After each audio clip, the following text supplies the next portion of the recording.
Coming up on this episode of Coordinated. I was extra meticulous when I was prepping, planning, proctors, backup, etc. It was AP Stats. So what could go wrong? Of course, our soccer game goes into overtime.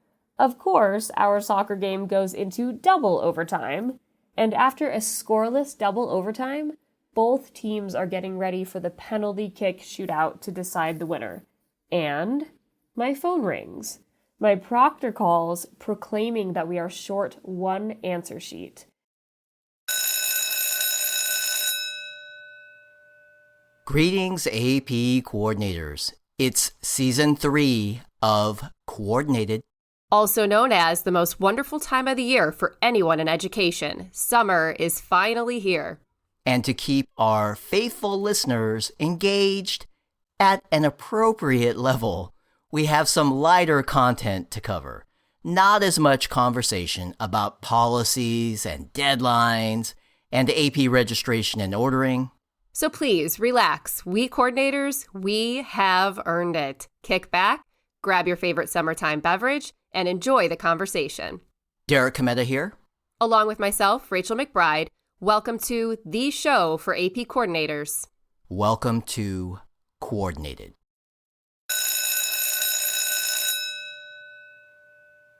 AP coordinators, hope your summer break is going well. We are so happy to have you with us for this special goal-oriented episode. We're visiting Waterford School in Sandy, Utah, which is just a little south of Salt Lake City. Waterford is a smaller school, pre-K through 12, with less than 1,000 students total, and a little less than 300 of whom attend the high school. But they have an expansive AP program to the tune of 19 AP courses. In fact, a majority of the students take at least one AP course, and in a typical year, even more impressive, more than 80% earn scores of 3 or higher. And leading this amazing AP team to victory is Coach Kimi, otherwise known as college counselor and first-year AP coordinator, Kimi Miyashima. That's right, first-year AP coordinator. And she just took over the AP coordinator role last December. And after this school year, well, this conversation has got to be good. Let's kick back and listen in. Here's Derek Cometta and Kimi Miyashima here on Coordinated. Coach Kimi, thanks for taking the time to be with us on Coordinated. I am super excited about this. You have quite the story to share. We have talked about sports and talked about journeys in the past on this very show. Now this one, I think this one is going to be one of the best. Now that's no pressure, Coach. Right. No pressure. Thank you for having me, Derek. I am so happy to be here. Before we get into your journey, let's talk about why we are calling you Coach. So, yes, you coach your AP program to success. We're going to hear about that today. And yes, you definitely coach your students through the entire college application process. But you also do a lot of your best work on the soccer field. You got it. I am the head women's soccer coach and the assistant men's soccer coach at Waterford. I actually had a successful high school career here at Waterford, and I was fortunate to go on and play at the college level at Loyola Marymount University in LA. Okay, so that is a good starting point. Let's talk about that journey to play big-time college soccer in sunny Southern California. There has got to be a great story there. Yes, well, I was born in Los Angeles and experienced early childhood there. But when I was 4, my family decided to move. My parents had been in LA for a really long time, and though we liked it, they were ready for change, in large part to things like traffic, crowds, and of course the huge Northridge earthquake. We ended up in Utah, and in fact, I enrolled in the very school that I work at now, which is Waterford. Back then, we were the Waterford Wolves, but now we are the mighty Waterford Ravens. So, go Ravens! Yes, go Ravens. And would I safely assume you played soccer back in your high school days at Waterford? You are an athlete turned coach. You are correct. I had the quintessential high school soccer experience, including a few state titles, amazing team bonding activities, and awesome coaches that are now my colleagues. I played all 4 years of high school and college, and I became a coach after my college career as a Loyola Marymount University Lion came to an end. All right. So as a former coach myself, I coached basketball for a long time, including many years at the high school and college level. People often ask, my friends often ask, if I was a better player or a better coach. How about you? Ooh, well, coaching requires much less conditioning, so at the moment, I'm certainly a better coach than player. I suppose it depends on the day. I will say, coaching has made me a smarter player. And Derek, how about you? Were you a better player or coach? Kimi, we have never met in person, and you are only seeing me over Zoom. So while I do believe that all things are possible, I also believe that my massive 5'3" frame did not exactly lend itself to a highlight-filled career as a basketball player. I see. So what you are saying is you were a so-so basketball player and a so-so All right. Take it easy on the host, please. Let's get back to you, Kimi. Next, okay, I lost my place. Where were we? Okay, so we're at Loyola Marymount University. Fantastic school, by the way. And your major there is? My major is theater and film. So my father is an actor. He was actually in High School Musical as the principal and double-teamed as the coach. Both Disney films were filmed in Salt Lake City. And after college, I was a working actress, but I was always interested in education, and I really loved my college experience. So eventually, I moved back to Utah, got my master's in educational leadership and policy at the University of Utah, and since then, I have been at Waterford for a few years in different roles. I currently love working as a college counselor and a coach, and of course, AP coordinator. Excellent plug for our next segment. Coach Kimi scores another goal. Hey, Kimi, before we take a quick break, could you tell us a little about Waterford? Waterford is nuzzled at the foot of Utah's Wasatch Mountains. Our students enjoy our really robust outdoor rec program, our fine arts offerings, and participating in learning-based projects with each other, including our long-standing traditional freshman bird project. Okay, so as co-host of the show, I am supposed to be on top of these things, but I have to admit, I have no idea what it means when you say freshman bird project. The famous freshman bird project is a deep dive into learning about birds and birding. Students memorize bird calls, they take day trips to various outdoor locations to snap photos of birds, and they keep an extensive journal with updates on their birding progress. We really have some of the most talented and brightest students you'll find anywhere. Hi everyone, I'm Carly Suge, high school counselor and AP coordinator. As an AP coordinator, I know at times it can seem like we are all alone at our schools. It's not a great feeling. But like any good counselor, I do have a solution to offer. Consider attending a free online AP coordinator workshop this summer. I've personally attended these workshops and found them to be so valuable. Not only did I get the latest updates from the AP program, it was also great to collaborate with other coordinators and shake that feeling of being all alone. These workshops are perfect for both new and experienced AP coordinators. We learn about getting the school year started, setting up AP registration and ordering, enrolling students, and ordering exams. I especially enjoy watching the live demos. Plus, the best practices and interactive conversation always help to improve my efficiency and productivity. Who doesn't love that? The workshops are led by experienced AP coordinators who work in schools and districts just like us. They are hosted online over Zoom, 3 hours long, and free of charge. Last summer, a majority of the workshops filled to capacity. To give yourself the maximum amount of scheduling options, don't delay. Go to collegebboard.org/AP coordinator training to register right now. We'll put a link in the show notes of this episode as well. Don't miss out.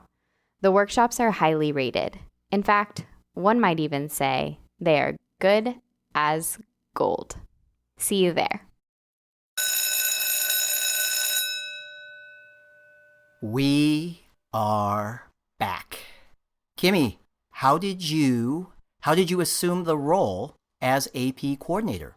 I started in December 2020.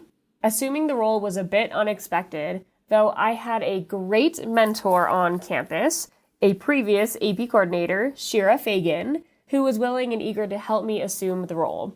I used all of the training resources as well, manuals, online mini workshops, and of course, this podcast.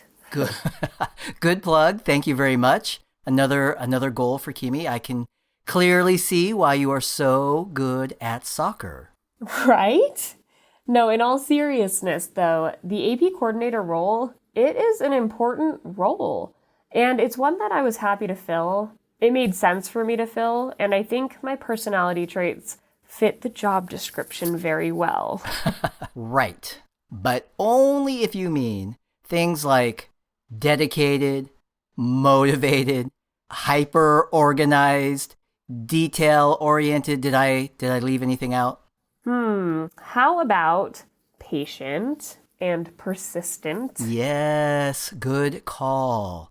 The persistent part comes in handy when chasing down those straggling students for enrollment into class sections in AP registration and ordering.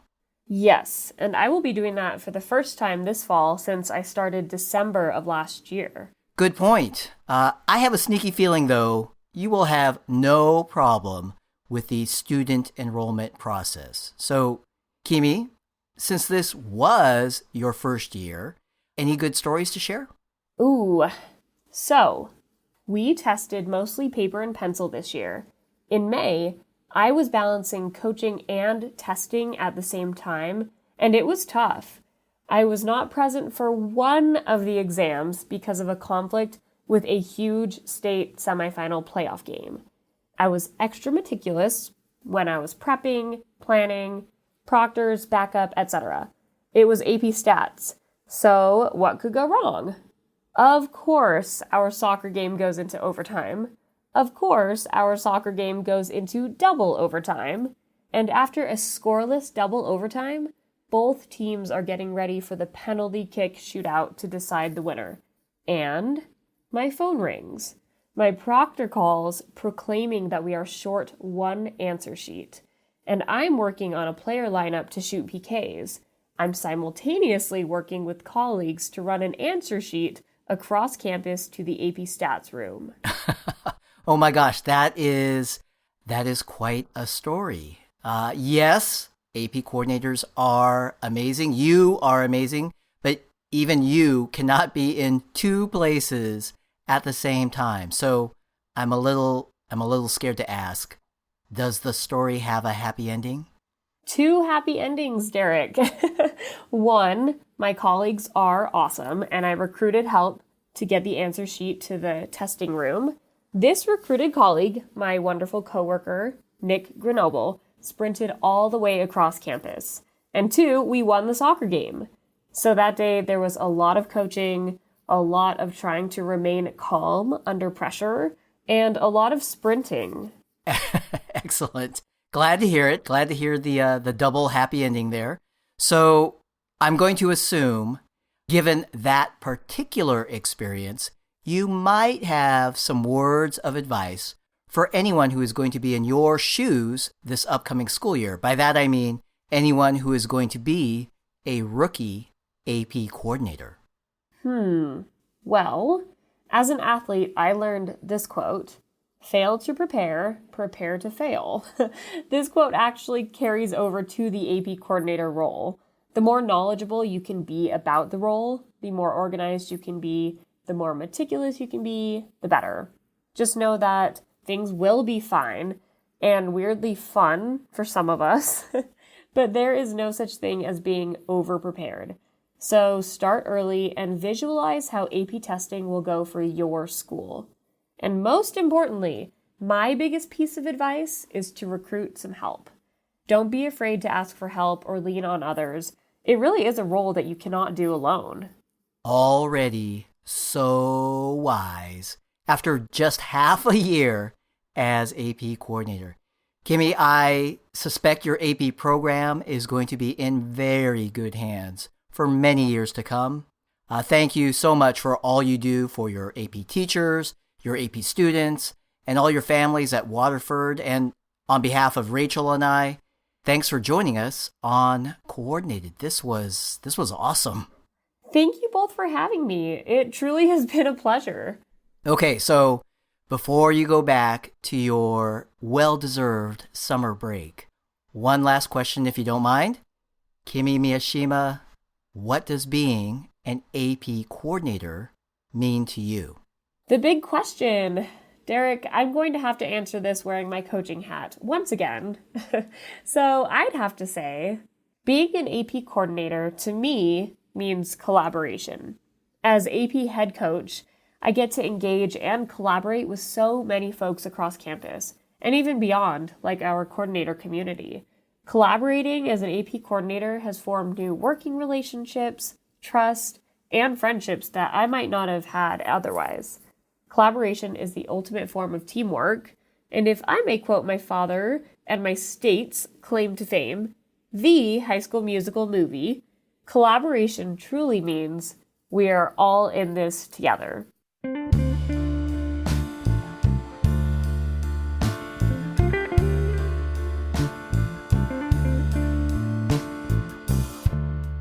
Season 3 of Coordinated is co-authored and co-hosted by Derek Cometa and myself, Rachel McBride. Derek also records, produces, and engineers the show. Our executive producer is Bill Lankenow.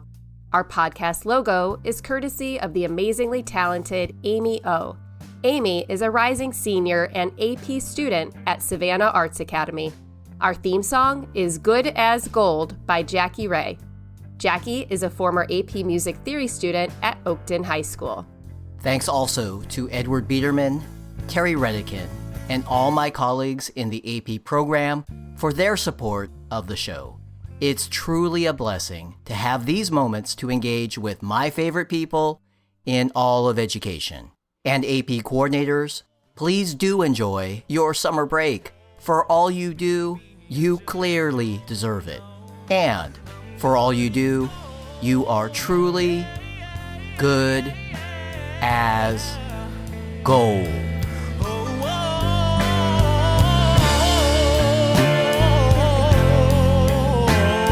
And maybe I just don't